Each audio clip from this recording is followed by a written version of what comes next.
Hello and welcome to the Hexagon. I'm Ellen Wiles, and in each episode of this series I invite a guest to tell me about their 5 top arts and culture tips for life under lockdown and beyond, and I offer a sip tip myself. I'm delighted to welcome my guest for today, who is Maria Scott.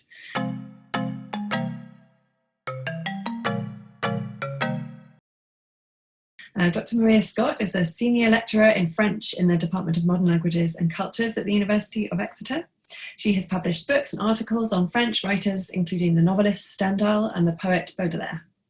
She's very interested in the links between reading fiction and empathy, and her most recent book, just out this year, is on this subject. It's called Empathy and the Strangeness of Fiction, Readings in French Realism.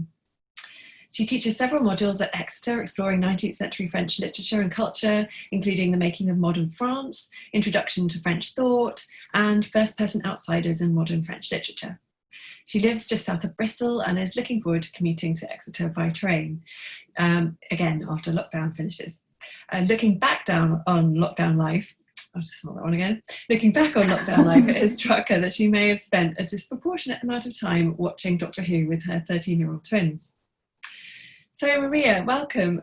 Could you start us off briefly by telling us how lockdown has been for you? Have you managed to find much time for arts and culture? Thank you, Ellen. Thank you for inviting me. Lockdown has been okay for us, thank you, or at least it became okay after the initial uncertainty and anxiety of the early days blew over. Work has kept me very busy. Normally, I and most of my colleagues, I think, would be devoting the summer to our research, writing articles and books. But this summer, it's all been about preparing for the move to blended learning in September, which has been good.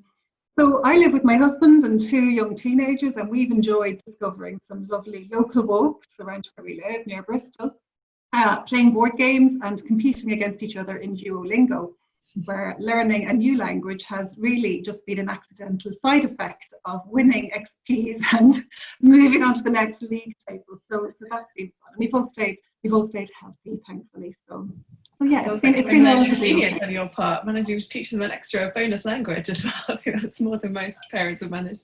I have nothing to do with it. It's all Duolingo. But yeah, it's gamification, I think, is good idea. So really, yeah. And how about your working life this year? You've mentioned that you've been focusing on the move online. Any highlights you'd like to talk about over your working life this year? I know you've brought a book out, so that might be well, thank you. You've mentioned the book. Yeah, that was the big highlight for me because I'd spent a few years working on it. So Empathy and the Strangeness of Fiction talks about recent work by psychologists on how fiction improves empathy. But it argues, what I'm arguing is that maybe one of fiction's roles is to bring the emotional and the cognitive dimensions of empathy, or what we might call narrative immersion and critical distance, into a kind of conflict with each other.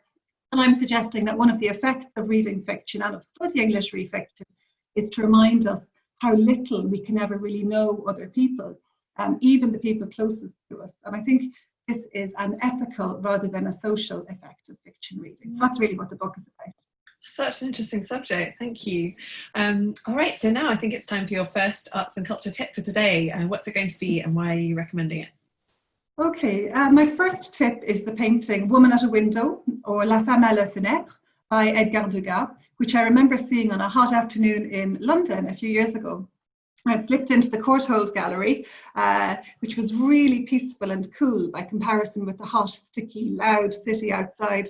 And I just loved the feeling of calm that just seemed to radiate from this painting.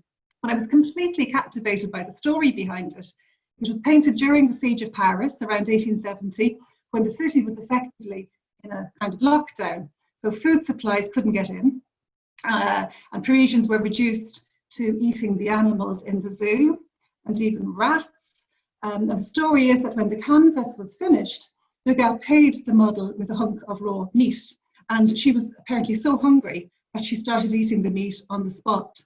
So a painting that was just of a woman looking out a window becomes an image of dignity and resistance. She's holding out against her hunger, just as Paris is holding out against the Prussians. What I really like about this painting is the sense of perspective that it gives. You know, it reminds us that there have been bad times before and people have survived with dignity, and they've even continued to make really beautiful things. Oh, it sounds like a fascinating and timely image. Thank you. And I think we'll include a link below where where people can click on and have a look at it themselves if they like. Brilliant. Yeah. Thank you. Brilliant. How about your second tip for today? Okay, my second tip. Well, like many people, I became quite absorbed by the TV series Normal People during the month of May. So it's based on the book Normal People by Sally Rooney. I even started a blog called Thinking About Fictions, but I could write about it. What I loved about both the series and the book on which it was based was partly that they took me back to my own student days in Trinity College Dublin and made me remember how exciting it was to find myself surrounded by new and interesting people. I also like the way the series very clearly showed that people are complete strangers even to themselves. They don't really understand why they act in certain ways, why they do certain things. And at the end of the series and the book, the two main characters know and trust each other, really, really well, and better than they ever have before. But it becomes obvious that they still don't know each other completely, and they can never predict each other's actions. They can't even predict their own actions, where they're going to be a year from now. And for me, this is what all good fiction reminds us of, that we never really know even the people closest to us or ourselves, even when we think we do. It's a really ordinary and even banal lesson, but I think it's an important one. Absolutely. She does it so well. Well, certainly in the book. Which do you prefer, the book or the series? I don't know. It's hard because I started to read the book after I had started watching the series. So I was reading. I was sort of consuming them both simultaneously. I think my own concentration in May wasn't great. So it was good, I think, to have the series as an introduction to the book. Yeah. It sort of helped me. Sort of plug into it more easily. But I thought both of them were absolutely brilliant. I thought the series was stunning. The acting was absolutely amazing. Oh, fantastic. Yeah. Really And they're available. The series is available on iPlayer, I think, for the next few months. Yeah, well, we'll include a link to that and to your blog as well. I just found, I love the book, and one thing I found with the series was that because you get so much of those two characters on screen, you don't get that sort of distance between each other that you get in the book, where you have long periods of the narrative from one point of view and long periods from the other. So I felt like it was slightly frustrating in the series where they didn't just get it together, because there's clearly this chemistry on screen and you just saw them together the whole time, and it sort of felt a bit to me like, oh, why can't you just whereas in the novel it was more credible that they would sort of, their relationship would just interesting, would come together or move apart, and it kind of took a longer period to reach. Interesting. I hadn't picked up on that. I was struck by how similar they were, really. I thought really good point. Well, she wrote it. I think the script is really, really well done. I know she was involved in both, so it just did feel like a really authentic version of the book. Great, thank you. And how about your third tip for today? Okay, my two book tips would be Charles Baudelaire's prose poems and Leo Tolstoy's Anna Karenina. So I've loved Baudelaire's prose poems ever since I came across them as a student 25 years ago. They've been collected under different titles, including Le Spleen de Paris, or Paris Spleen in English. So there are 50 prose poems, and they're often only a page or so long, and they're very, very easy reads. So Baudelaire claims that he was trying to capture the rhythms of modern life with this new form of poetry and prose. Many of the prose poems appeared in newspapers on their first publication, as if they were just pieces of journalism. I think they're really great pieces to read in lockdown or in social distancing conditions. Firstly, because they're so short. So I've mentioned that my concentration wasn't great for at least the first part of the lockdown. Things have eased a bit now. I think people are more comfortable with it, and certainly my concentration is a lot better. But they're just very accessible short texts. Subject matter as well seems very appropriate, because Baudelaire had very mixed feelings about crowds of people, and often his narrator likes to keep a distance from other characters.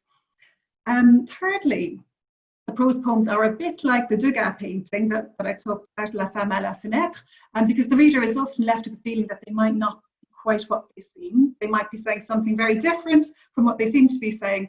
And I think it's for this reason that they stay in your head a long time after you've read them. So I really would recommend them very highly. Excellent, thanks. And I started reading Anna Karenina by Tolstoy to my kids every other night at the beginning of lockdown. And 4 months later, we're still only a third of the way through. So its chapters take only about 10 minutes to read out loud. which I admit my children are sometimes quite happy about. A lot of the chapters are about the challenges of farming, or the twists and turns of a smouldering love affair, but neither of which themes is particularly interesting for a 13-year-old.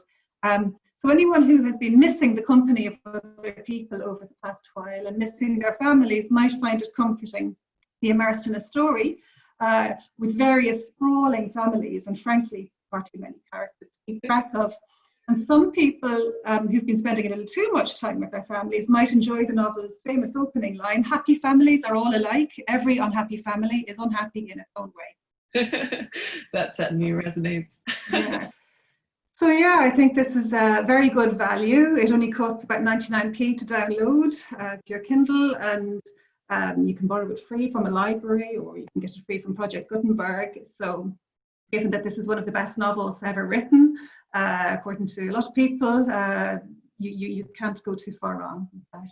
Great. And how are your kids getting on with it? Are they getting into it over time? They are. I mean, some of the chapters they find very funny for reasons that I don't think were intended by Tolstoy at all. But we do. And what we do, we take turns with the different voices.